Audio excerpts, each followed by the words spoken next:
Hi everyone, thanks for joining me for this video today. My name is David. I'm a life coach and I make videos every week. I hope to help you guys heal and recover from emotional trauma.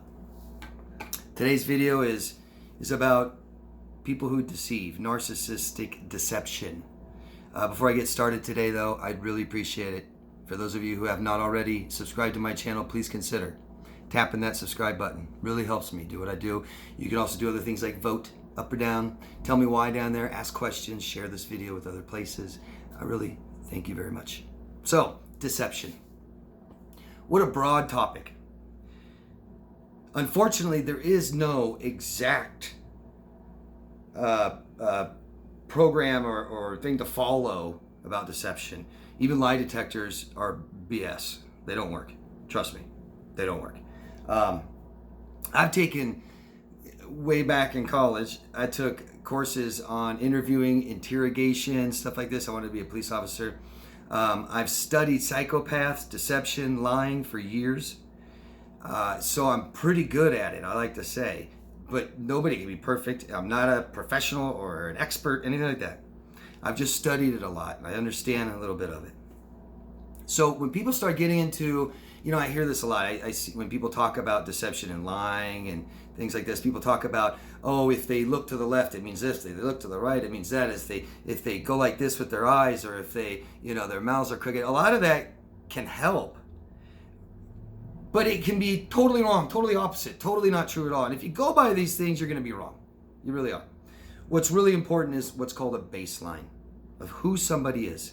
So it's really difficult, if not impossible, to know if people are really lying that you don't even know, if you can't question them, if you can't see a lot of examples of how they act, their behaviors, of who they really are. But the more you know somebody, the easier it gets. So the purpose of this video is to, I hope, help you guys see that the relationships you've had in the past have been deceptive and lying, and maybe this will help you in the future, or maybe current relationships you're in now.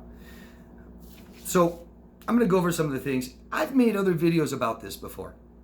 I've gotten really into some of the behaviors, what they look like, some of the things they do, people that deceive, psychopaths, narcissists. Feel free to go back and check those videos out. I'm not going to go over everything today. I don't expect this video to be very long. These are just some aspects of deception. Real important, because in here again, we're talking about people we know, interpersonal relationships. Not just a coworker or a boss, but more so your family, your friends, your lovers, your husband, wife, children. Okay? Real important, because and this is kind of like an argument or a fight, isn't it? It's you're asking them, you're putting them on the spot, and you're questioning them about past behaviors. What are their real intentions? What are you doing? What did you do? What are you going to do? Things like this. And so it's real important to ask yourself right away, what is the purpose or objective of the story the person's telling you? What do they want? Do they want you to believe them? Do they want you to believe they're just a good person? Do they just want you in their lives? What do they want? Real important to remember. And then you have your baseline. How do they act when they're truthful? People that we know and are friends with for a while or live with, we know this. Maybe everybody lies, but everybody tells the truth sometimes, even pathological liars, right? Eventually, something. So we go with the baseline. Just real simple, 101. We know how somebody acts when they tell the truth. Instead of saying, this means truth, this means lies. No. What are they doing when they tell the truth? Do they look over here? Do they just square in your eyes all the time? Do they use their hands and illustrate more?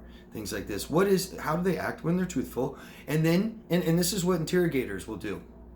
Interrogators typically come in, nice guy, your friend, start right in with, hey, tell me about yourself, your life, your job, things like this, blah, blah, blah. And they get a baseline for truth, and then they go right for the lie.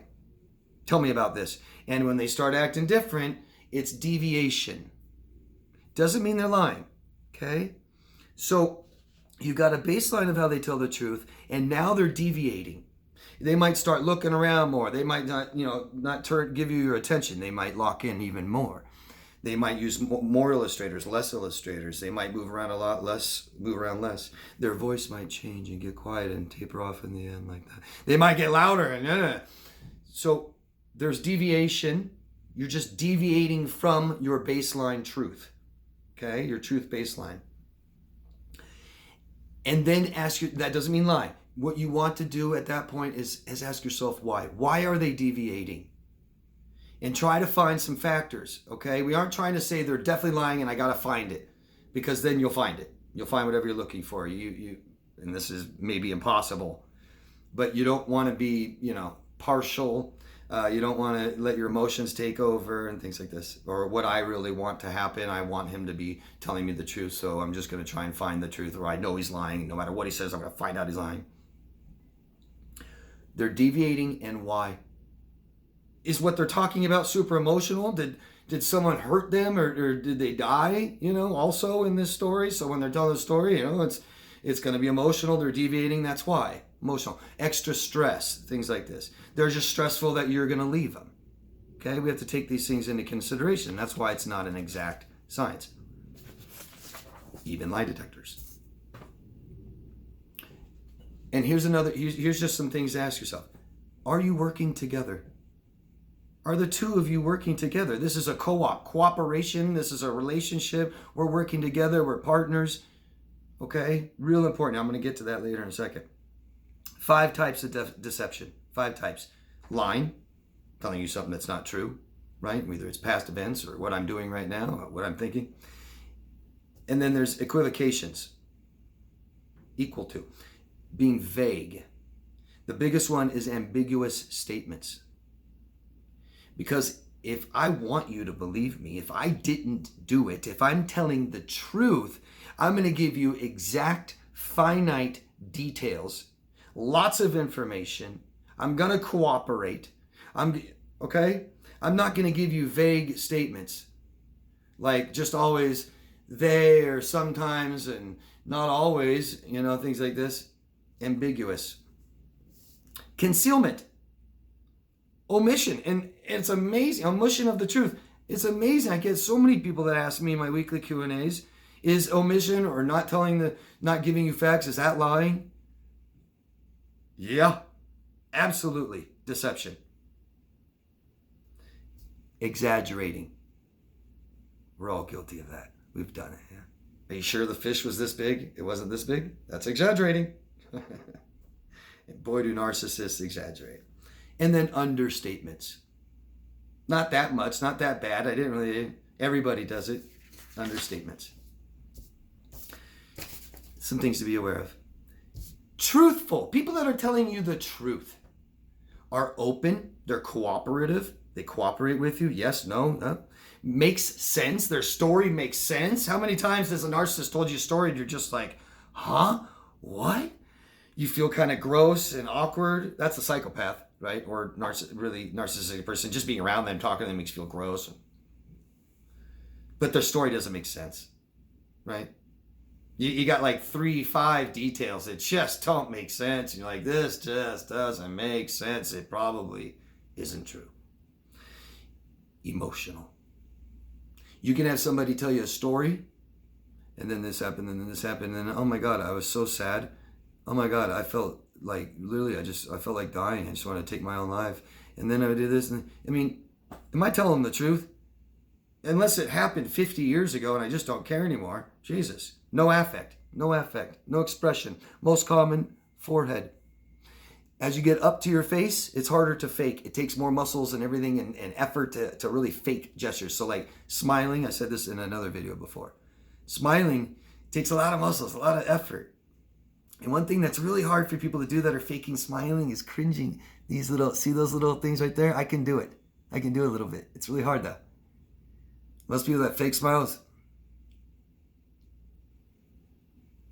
it's almost no difference. See that? So, affect. If they're talking about something emotional, do they have affect? Right? When I get to the important part that really screwed me up and there's blood everywhere and oh my God. Now there's blood there and then that person said this or just I'm doing the emotions but not everything's working. Information. If I'm accused of a crime that I didn't do, and if I get found guilty, I have to serve 10 years in prison, I am going to tell the officers every goddamn thing I can. Yes, yes, yes. And my body is going to be open. My eyes are going to be open. I'm going to be directed right at you. I'm going to care. And I'm going to be helpful. And I don't have to defend myself. I don't have to go, I did not do that. I would never do that. No, I didn't do it. I didn't kill him. I didn't hurt him. I didn't say that. No. That's innocent. Information that applies to the story, right? You want to know if you're my wife, you want to know if I had sex with this woman, and that's what the whole story is about, and I'm trying to tell you I did not. But in the middle of the story, I start telling you, okay, yeah, I did get in her car. I did get in her car because you caught me, you know that. So I give you that, right? And then and it was, she wanted me to get in her car, and she's got this like really nice car, and she's all freaking out about me getting this dirty, and she made me do this, and then I had to lock the door, and I had to put on my seatbelt, and so it had nothing to do with the story. It has nothing to do with the story. You're just killing it. You're just you want time. Information that actually applies to what the story is. And if we don't, it's avoidance. It's avoidance. My body can show avoidance. I'm busy, I'm doing something, I don't care, I'm looking for the exit, I'm watching TV, I'm looking at my phone. If I was being charged with murder, wouldn't I have a little bit more effort than that? Wouldn't I care?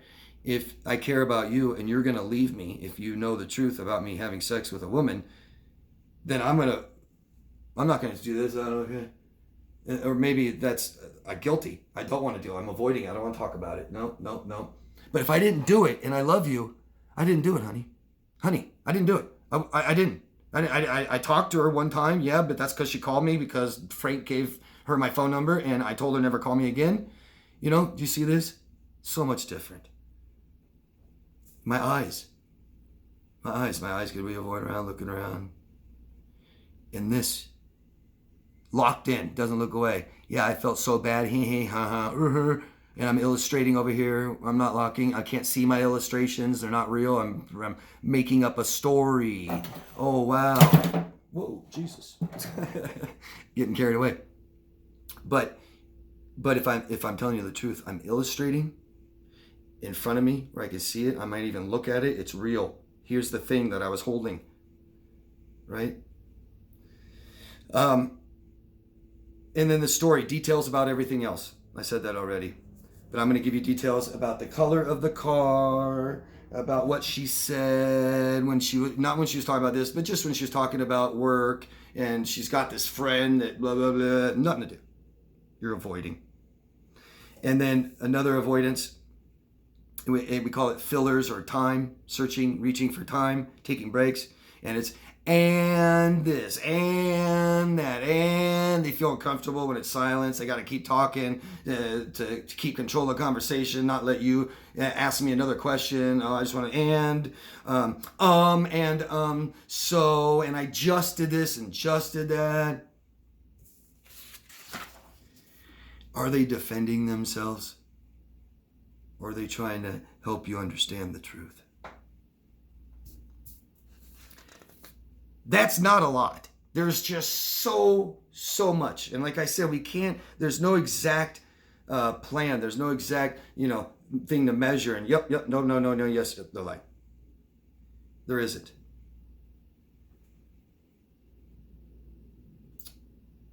All that matters is how you feel.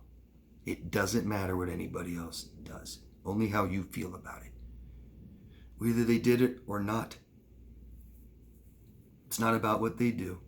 It's only about how you feel about it at the time. So you always have time on your side.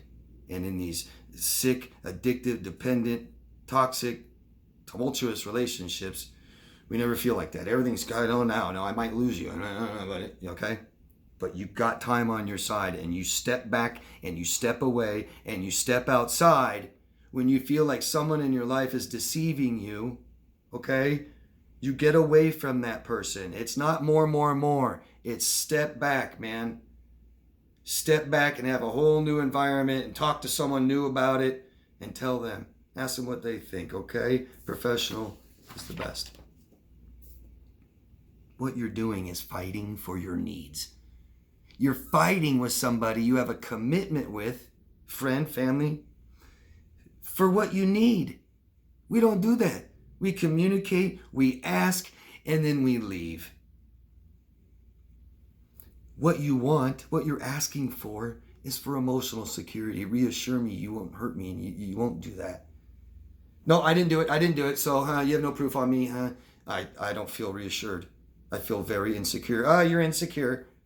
Bye.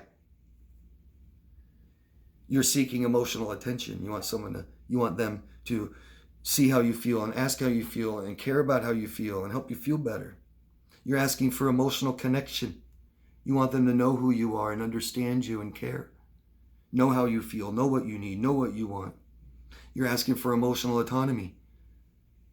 Stop making this all about you. Why is this always about you? I need my life and I feel like crap, you're not helping. Fix it or leave it, guys. If you have one rule in relationships, we all have problems, you fix it or leave it. And that is a measure of your self-esteem and self-worth. The best way to lower your self-esteem and self-worth is stay in a relationship that is stagnant, neglectful, abusive, toxic. Okay? You don't need him or her. You need emotional security, emotional autonomy, emotional privacy, emotional connection, emotional... there's many of them. I talk about them all the time. To nauseam for some of you. That's what you need, and the two of you are committed and invest and work together by communicating and being vulnerable and giving 100% each. They're not easy, but how important is it to you? Okay? We all have problems. Relationships all have problems, and they can't all be fixed. Sad.